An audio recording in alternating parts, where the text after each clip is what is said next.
¿Qué es el hombre sin Dios? ¿O qué sería sin Dios el hombre? Fíjense que cuando vemos las maravillas del universo y las cosas que para el hombre racional, el hombre que siempre quiere basarse en su razón, buscándole explicar lo inexplicable de una forma racional. Voy a ponerles un ejemplo. Alguien dice que el pueblo de Israel no cruzó el Mar Rojo, que Dios no abrió el Mar Rojo, que hay un lago más al norte que se llama el Mar de los Juncos, le dicen el Mar de los Juncos, que a veces se queda sin agua por cuando sopla el aire. O sea, quieren explicar lo que no tiene ninguna explicación, sino el poder y las maravillas de Dios. Entonces el hombre racional, dice la palabra del Señor, que el hombre carnal no entiende las cosas del Espíritu porque para él le son una locura. Hay muchas cosas que el hombre ha podido explicar o conocer el funcionamiento, hay otras que no. Estaba viendo sobre la física cuántica. Les voy a poner un ejemplo breve para entender cómo el hombre a veces, Dios juega con la mente del hombre y le hace incomprensible muchas cosas. Hicieron un experimento, a grandes rasgos, es más complicado, pero vamos a entenderlo así. Haga de cuenta que de un aparatito con unos tubos, dos tubos, hay dos cajas, una azul y una roja. Y se suelta una partícula, un átomo, y el átomo va a viajar ya sea hacia la caja azul o la caja roja. Si está la caja cerrada, esa partícula va a estar pegándose en las paredes, ¿no? Si se abre una abertura, se llama el experimento de las dos rejillas, si quiere después investigarlo en Google, ¿no?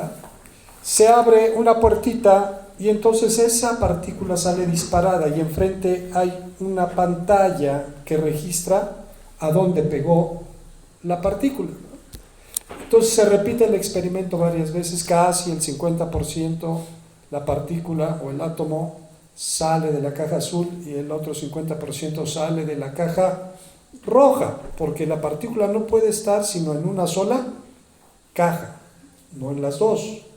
Bueno, eso es lo que teóricamente se entiende. Y entonces el registro de donde golpeó la partícula, pues se concentra en dos espacios casi al frente de las cajas, ¿no? Quizás a veces la partícula viajó más arriba, viajó más abajo, pero regularmente la mayoría de las manchitas que quedan es en el centro y se extienden en dos áreas.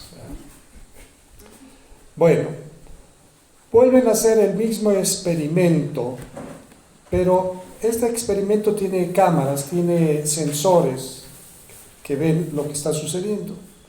Hacen el mismo experimento y quitan los sensores, quitan las cámaras y resulta que el resultado es diferente. No quedan dos testigos de las partículas del 50% y del 50%, sino se concentran en 4 espacios, pero como si la partícula saliera de las dos cajas al mismo tiempo.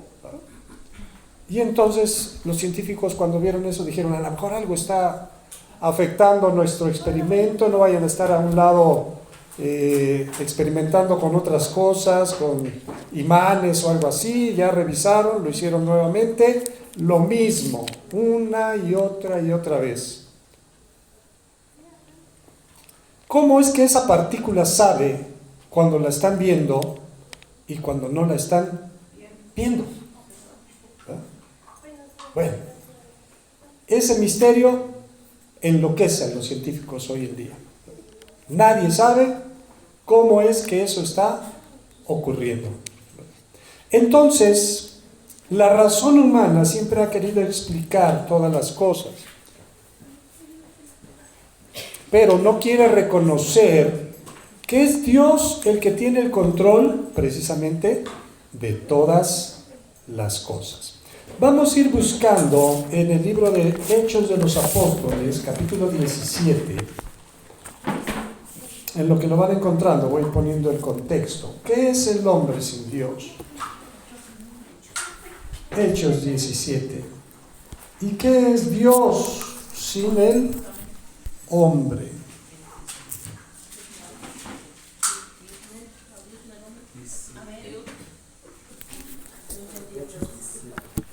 ¿Qué es Dios sin el hombre? ¿O qué es el hombre sin Dios? Bueno, en este caso, Pablo y Silas y Timoteo habían estado predicando en varios lugares. Habían ido a Tesalónica, donde hubo un alboroto y empezaron a perseguir a los creyentes por las cosas que Pablo y ellos predicaban. Después, huyendo de ese lugar de Tesalónica, llegaron a un lugar que se llama Berea. En ese lugar dice que los judíos eran más prudentes, más inteligentes, así que lo que Pablo predicaba, ellos buscaban en las escrituras, confirmaban en las escrituras si lo que decía Pablo era verdad. Pero alguien por ahí les avisó a los de Tesalónica que los creyentes ahora estaban en Berea y mandaron allá para que también hubiera alboroto y hubiera problemas. Así que mandan a Pablo, temiendo que le fueran a hacer algo, lo mandan en barco a él solo y llega a un lugar que se llama Atenas. Estamos en el versículo 16 del capítulo 17 de Hechos. Llega a Atenas. Atenas, cientos de años antes, había sido en su esplendor esa ciudad. Hoy en día son esas ruinas muy famosas de las ruinas en Atenas. Muchos turistas van cada año, miles de turistas van cada año a ese lugar a ver esas ruinas. Unos templos magníficos, construidos de mármol, con mucho esplendor. Bueno, esa ciudad tuvo su auge unos cientos de años antes de que fuera Pablo allí. Pero todavía en este momento de la historia, cuando el Imperio Romano gobernaba toda esa parte, era la capital cultural, era la capital cultural del mundo, era donde los filósofos, los sabios, la gente iba a esas, era como ir a la universidad, a esos lugares, a prepararse. Muchos iban allí a aprender y a discutir. Era una ciudad donde venía mucha gente de muchos lados y el conocimiento humano afloraba en ese lugar. Bueno, diciendo esto, dice, mientras Pablo, en el verso 16, los esperaba en Atenas, habían quedado de alcanzarlo, su espíritu se enardecía viendo la ciudad entregada a la idolatría. Era una ciudad, hoy en día todavía están los vestigios, muchos templos, a muchos dioses. Atenea, a Marte, había un campo que se llamaba el campo de Marte, a muchos dioses. Y entonces Pablo, cuando llegó, ha de haber querido recorrer la ciudad tan famosa y ha de haber dicho, voy a conocerla. Pero conforme fue caminando, fue viendo, vio que había mucha idolatría, muchos templos, muchas imágenes. Así que, ¿qué hacía Pablo? Dice que se enardeció su ¿qué? Su corazón. ¿Por qué se enardeció su corazón? Cuando no tenemos nosotros un amor por Dios y por su obra, muchos dirían, bueno, pues que la gente haga lo que quiera, que la gente crea lo que ellos ¿qué? ¿Ah? Yo voy a hacer lo mío, ellos que hagan lo suyo. No, él actuaba, dice, así que discutía en la sinagoga con los judíos. O sea, recuerden que había sinagogas prácticamente en la mayor parte del imperio. Dice, con los judíos discutía en las sinagogas, judíos y piadosos, y en las plazas también, no solamente en las sinagogas, sino en la plaza, iba y hablaba, predicaba, discutía en la plaza cada día con los que concurrían, con la gente que llegaba, con la gente que estaba allí. Y algunos de los filósofos, les digo que había varias escuelas de filosofía muy reconocidas. Hoy en día, al que estudia filosofía, estudia esos clásicos de los filósofos griegos. Dice, y algunos filósofos de los epicúreos y de los estoicos disputaban con él. La filosofía de los epicúreos se basaba, ellos querían vivir para el placer, pero aunque era el placer de una vida tranquila, de una vida consciente, tenían una idea, bueno, lógicamente estos filósofos eran paganos porque no conocían de quién, de Dios. Entonces ellos, aunque creían en los dioses, ellos tenían una idea de pensar que los dioses no tenían nada que ver con lo que los hombres y las mujeres hacían, ¿verdad? Los dioses hacían sus cosas y los hombres hacían lo suyo. Así que la razón de ser del hombre era disfrutar, era tener disfrute de todo lo que tenía, ¿verdad? Esa era la filosofía de estos hombres, epicúreos. Y de los estoicos, esta palabra, si usted se maneja hoy en día, dice, es que se resistió estoicamente, o sea, alguien que se mantiene en pie, alguien que es muy firme en sus convicciones. Bueno, estos estoicos eran panteístas. ¿Qué quiere decir? Ellos no creían en sí, en un dios o en una deidad. Ellos pensaban que Dios estaba en todas las cosas, en la naturaleza, en las personas, en lo que vemos, en lo que hacemos. Y para ellos la razón de ser era portarse bien, ser personas honestas, ser personas buenas. Uno diría, bueno, es un buen pensamiento lo que esas personas entendían. Sin embargo, carecían del conocimiento ¿de quién? De Dios. Bueno, Pablo discutía con ellos, disputaban con él, y unos decían, como nos dicen ahora, ¿qué querrá decir este palabrero? Y otros, parece que es predicador de nuevos dioses porque les predicaba el evangelio de Jesús y de la resurrección. Ahora, en Atenas había un lugar de reunión donde se disertaba poesía, se disertaba estos argumentos filosóficos, había debates, había presentaciones. La gente acudía porque era la forma en que ellos se divertían. Y tomándole, le trajeron a ese lugar que se llamaba Areópago, diciendo, ¿podremos saber qué es esta nueva enseñanza de que hablas? Pues traes a nuestros oídos cosas extrañas. Era extraño para ellos, no entendían lo que Pablo les estaba tratando de explicar. Queremos pues saber qué quiere decir esto que estás explicando, diciéndonos. Y aquí aclara, dice en el 21, porque todos los atenienses, como en muchos lugares, ¿no?, hoy en día, no de ninguna otra cosa se interesaban, sino en decir o en oír algo nuevo. Siempre andaban tras las últimas noticias, las últimas modas, las últimas enseñanzas. Era su pasatiempo. Así que por eso acudían a ese lugar. Entonces Pablo, puesto en pie en medio del Areópago, dijo, varones atenienses, en todo observo que sois, ¿qué eran? Muy religiosos. Hay mucha gente que se escuda tras la religión. Dice, no, mi religión es esta, mi religión es aquella. Habíamos estudiado ese encuentro de Nicodemo con Jesús.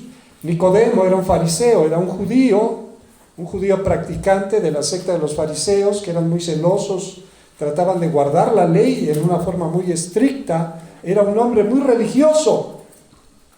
Pero Jesús le dijo, mira, no importa lo religioso que seas, lo que necesitas es nacer de nuevo. Entonces los atenienses eran muy religiosos, tenían devoción a muchos dioses.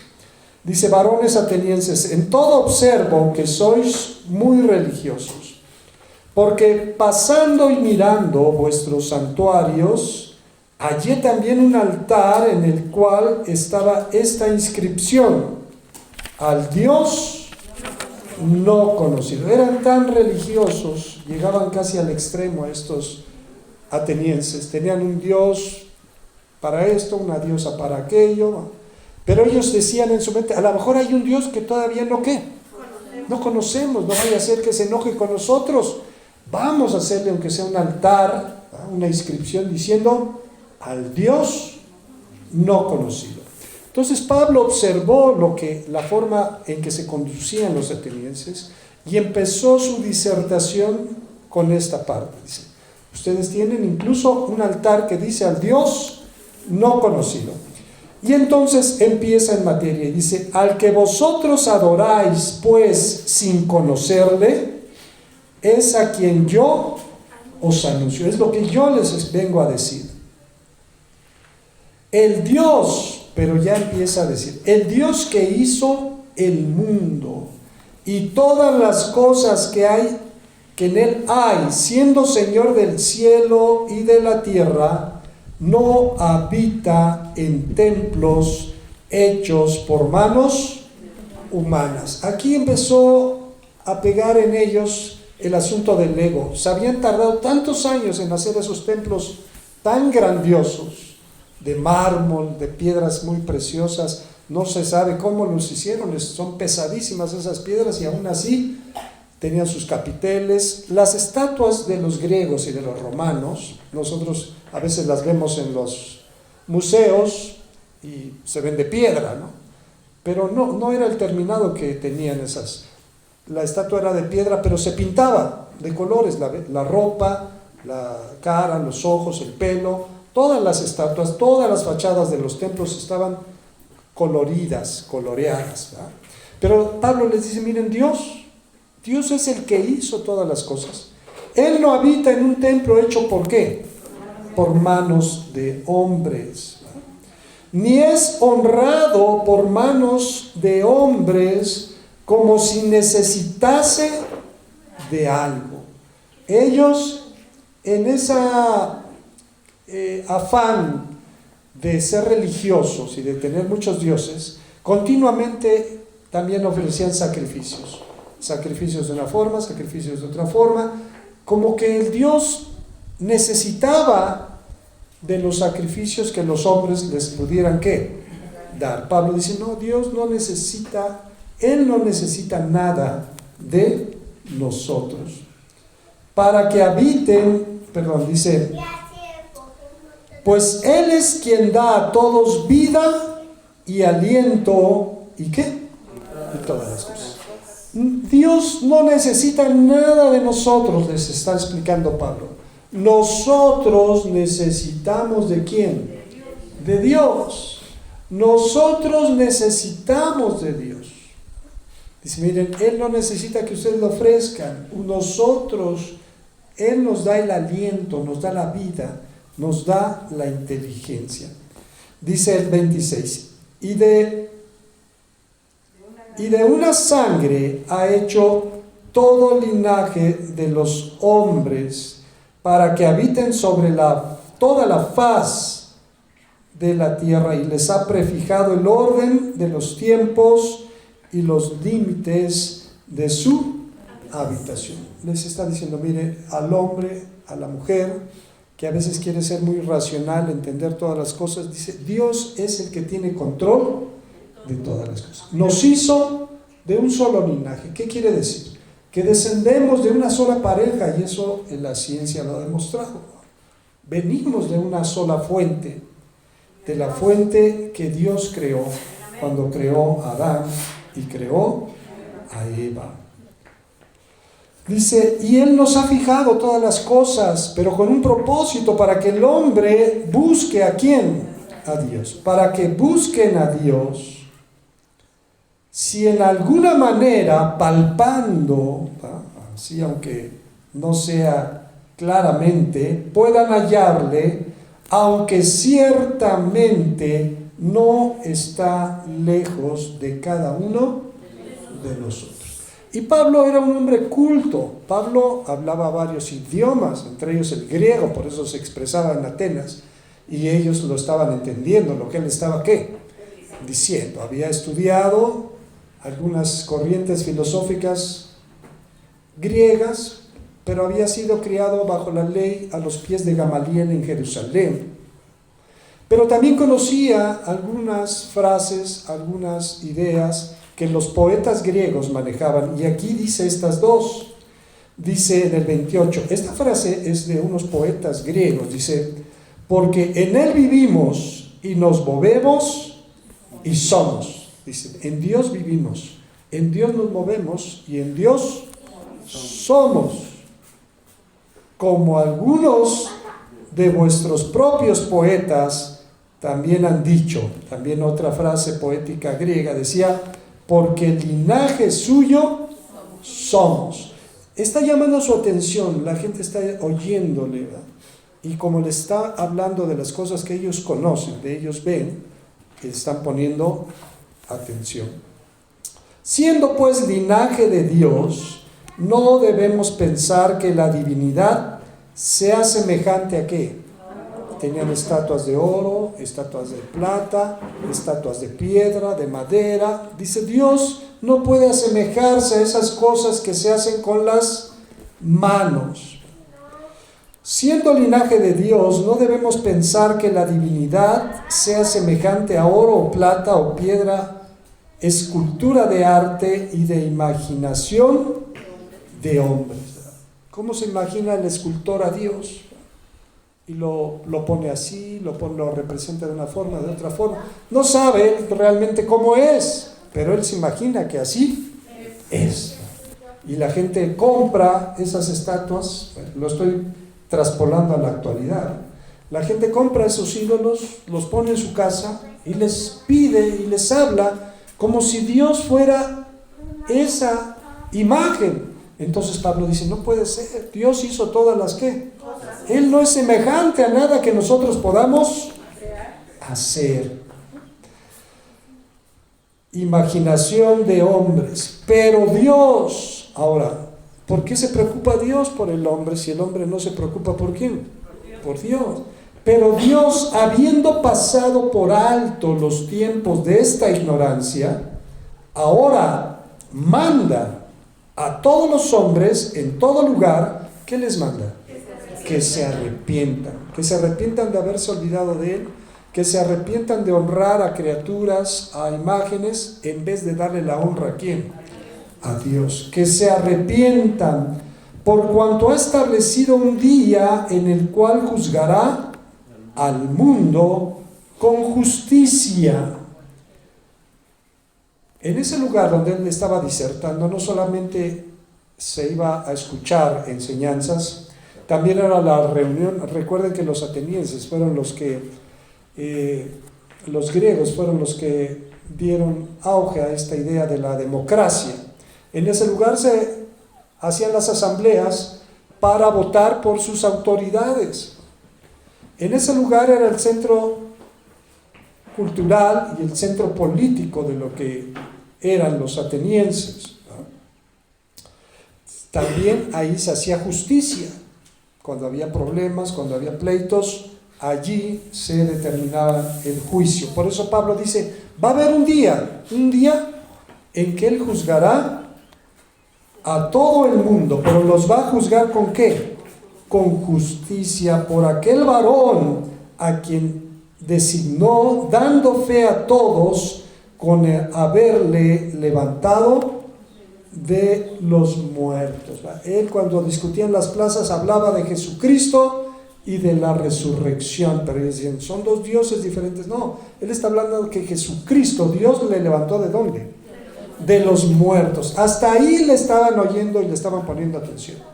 Pero cuando Pablo empezó a hablar del juicio y empezó a hablar de la resurrección de Cristo, dice en el 32, pero cuando oyeron lo de la resurrección de los muertos, ¿qué pasó? Unos se burlaban y otros decían, ya te oiremos acerca de esto otra vez.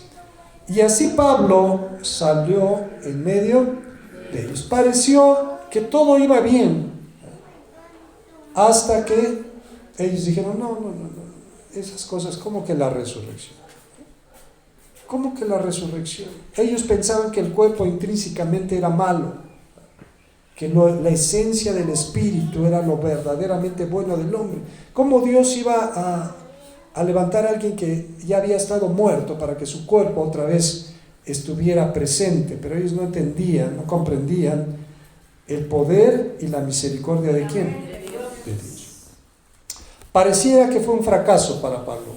Nadie quiso escucharlo. Pero dice en el 34, mas algunos, no muchos, pero algunos creyeron.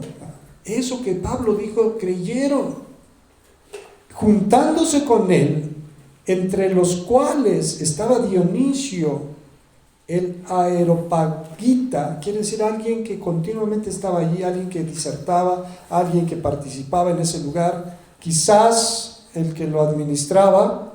Dice, una mujer llamada Damaris y otros con ellos. Amén. Entonces, la pregunta era, ¿qué era el hombre sin Dios? El hombre y la religión. Pablo les dijo, varones atenienses, en todo observo que sois muy religiosos. Hay gente muy religiosa, yo veo en la calle, usted ve, cuando una persona, algún hombre, mujer, pasa por donde hay un nicho de alguna imagen, se persignan varias veces, ¿no? Antes de salir de su casa, cuando van al trabajo, ¿no? Son personas que tienen esa costumbre, esa religión, y son muy, ¿qué? Muy religiosos. Ayer veíamos unos ciclistas que van en peregrinación, llevaban una imagen allá al frente en una camioneta y ellos van pedaleando atrás, no sé a dónde iban, yo creo, pero a lo que vemos es que la gente hoy, como en ese tiempo, es muy ¿qué? Es muy religiosa. Pero esa religión,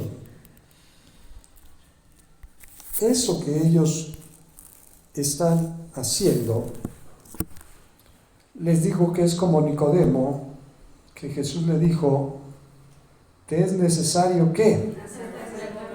Te es necesario nacer de nuevo. Ahora, Jesús le reprocha a Nicodemo, dice, ¿eres tú maestro de Israel? ¿Y qué? ¿Y no sabes estas cosas? Entonces empieza a hablar desde el principio. Miren, Dios, el Dios del que yo les estoy hablando, no es el que está metido ahí en sus templos, ni el que tienen aquí una imagen allá. El Dios del que yo les quiero hablar es el Dios que hizo los cielos, la tierra, el mar, todo lo que vemos, todo lo que observamos, todo lo que nos rodea, incluso a nosotros mismos. En Génesis capítulo 1, verso 27, Génesis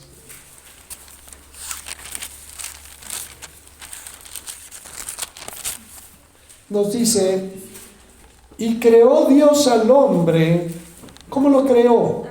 A su imagen, a imagen de Dios lo creó, varón y hembra los creó. Hoy el hombre quiere voltear este asunto. Dios creó al hombre a su imagen, conforme a su semejanza. El hombre quiere construir a Dios a como él piensa, a como él se lo imagina. Entonces les dice, no, así no son las cosas. Dios fue el que nos hizo.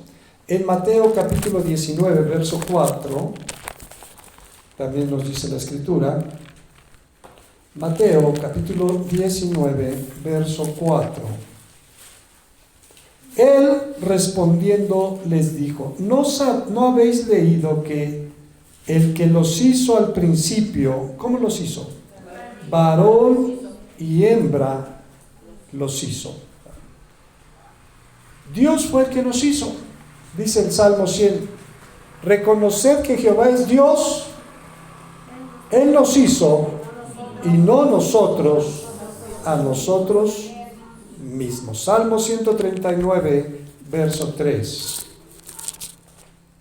Salmo 139, versículo 3, nos dice, has escudriñado mi andar y mi reposo, y todos mis caminos te son conocidos. ¿Habrá algo que esté oculto para Dios? Él sabe todas las cosas, ¿no?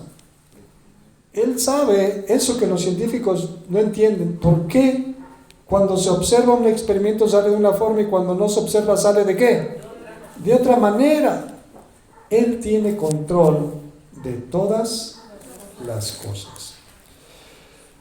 Y aquí en Hechos, donde estábamos leyendo, en el Hechos capítulo 17, en el verso 26,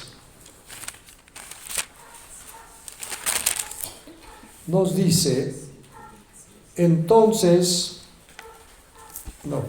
Hechos 17, 26, y de una sangre ha hecho todo el linaje de los hombres para que habiten sobre toda la faz de la tierra, y les ha prefijado el orden de los tiempos y los límites de su habitación.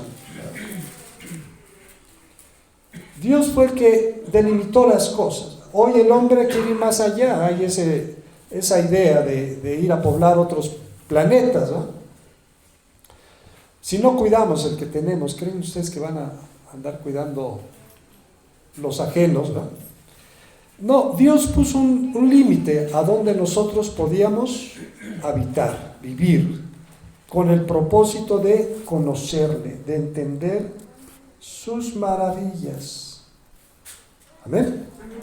Todo este universo está sostenido por Dios. Es Dios por el que nosotros vivimos y respiramos. En Job capítulo 12,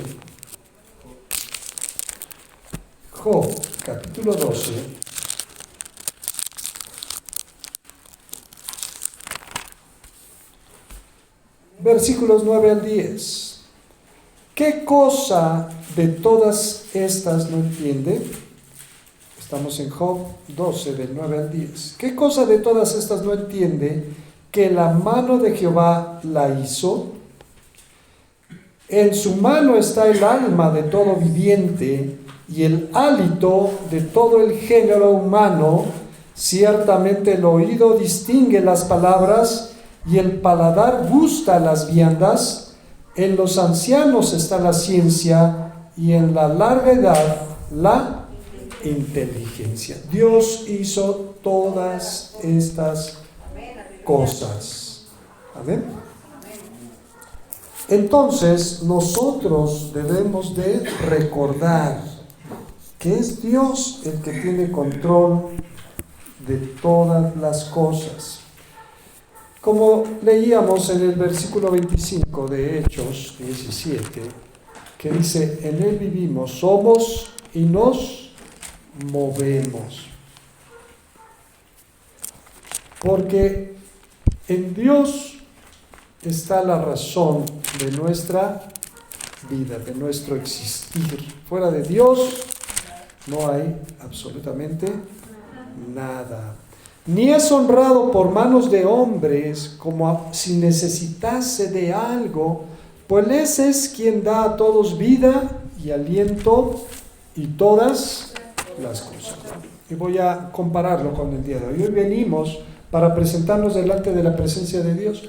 No porque Él necesite de quién, es porque nosotros necesitamos de Él, porque estamos agradecidos con Dios, porque Él nos dio la vida y porque hasta aquí Él nos ha sostenido, nos ha ayudado. Vamos a ir a Hebreos también, capítulo 1. Hebreos, capítulo 1.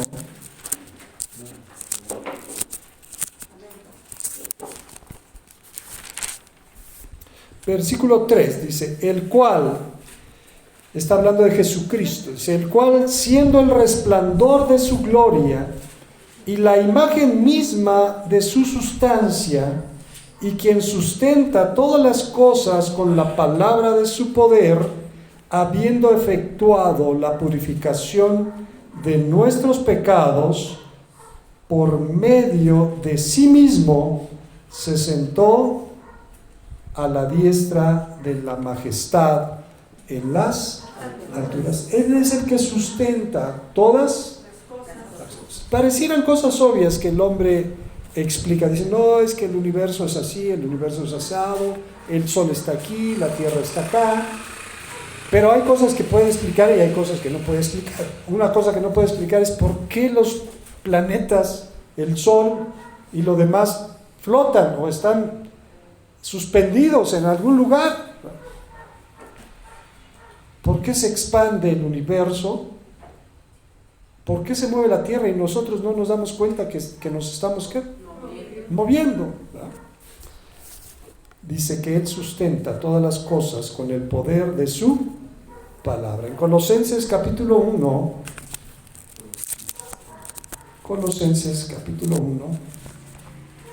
en su versículo 17 nos dice, y Él es antes de todas las cosas. Hay quien es tan profundo sus pensamientos y dice, bueno, si Dios existe, ¿quién hizo a Dios? Bueno, es que cuando dice la Biblia, en el principio creó Dios los cielos, habla del principio de las cosas que nosotros vemos, que nosotros observamos, de nuestra realidad. Pero Dios no tiene principio ni tiene final. Él está fuera del tiempo, lejos de esa concepción humana. Entonces dicen, no, ¿quién hizo a Dios? Dice aquí el versículo 17, y Él es antes de todas las cosas, y todas las cosas en Él subsisten. Así como inició esta creación con Dios, porque Él creó todas las cosas, esta creación terminará con Dios, cuando Dios juzgue al hombre, al grande, al pequeño, al rico, al pobre. Todos van a tener que ser juzgados delante de la presencia de Dios. Vamos a regresar a Hebreos, pero ahora en el capítulo 9, en su verso 27, Hebreos 9, 27. Todos tendrán que estar en ese juicio. Hemos leído en la semana pasada, hablamos acerca un poco también de eso, que ese día del juicio dice, se van a abrir los libros. ¿Qué hay escritos en esos libros? En esos libros están plasmados, están registrados todo lo que los hombres han hecho, sea bueno, pero de una forma individual, ¿verdad? De tu vida, de la vida de tu vecino, de la vida de tu pariente, todo quedó registrado en esos libros. Y Dios va a juzgar a las personas no por lo que ellos decían que hacían. No vale que digan, no, yo era muy religioso, yo hacía esto, yo hacía aquello. Dice que los libros van a ser abiertos y cada uno será juzgado por las cosas que en ellos está escrito. Hebreos 9, verso 27 dice, y de la manera que está establecido para los hombres, hay una ley que no puede ser violada, está establecido para los hombres que mueran, ¿qué? Una sola vez, y después de esto, el juicio. Hay quien tienen ideas, ¿va? Pero son sus ideas, son su imaginación. Hay personas que dicen, bueno, si ya se murió fulano, vamos a hacerle misas para que vaya saliendo del purgatorio, ¿va? Pero no, está escrito que el hombre muera, ¿qué? Una sola vez. Tiene esta vida para buscar ¿de quién? De Dios. Una vez muerto, solamente le queda el juicio sobre las cosas que hizo o lo que dejó de hacer. Apocalipsis capítulo 20, allá adelantito. Apocalipsis capítulo 20, verso 12.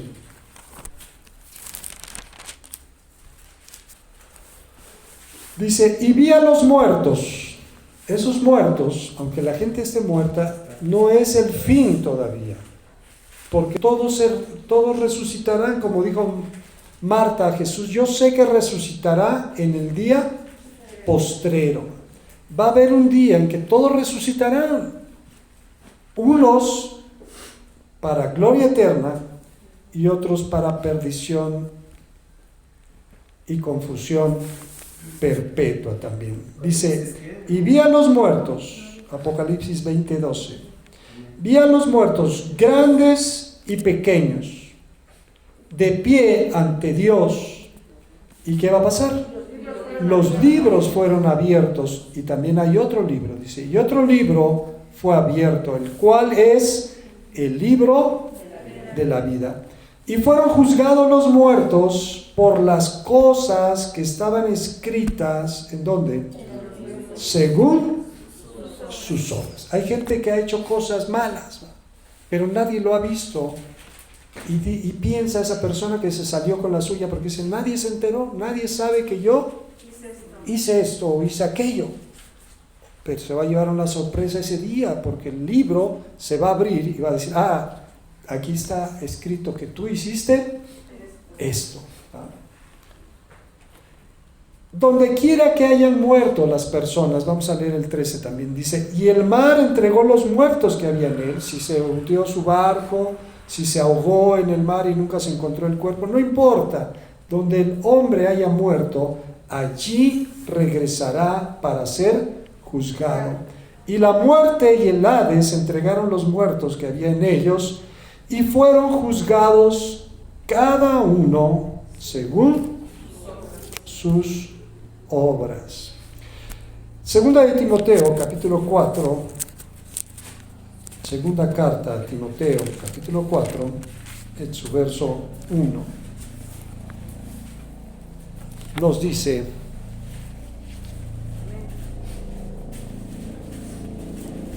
te encarezco delante de Dios.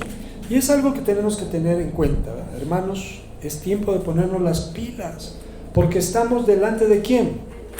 Delante de Dios. Te encarezco delante de Dios y del Señor Jesucristo, que juzgará ¿a quiénes? A los vivos y a los muertos en su manifestación y en su reino. Amén. Segunda de Corintios, capítulo 5, versículo 10. Segunda carta a los Corintios, capítulo 5, versículo 10. Porque es necesario.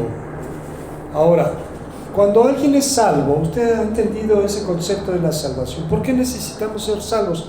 ¿De qué necesitamos ser salvos?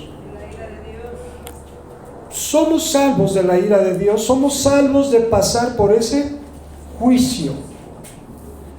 Ya no pasaremos ese juicio porque hemos sido justificados por la fe, dice Romanos capítulo 5, tenemos paz para con Dios. Jesús nos ha reconciliado con Dios a través de su sacrificio sustitutivo en la cruz del Calvario. Somos salvos.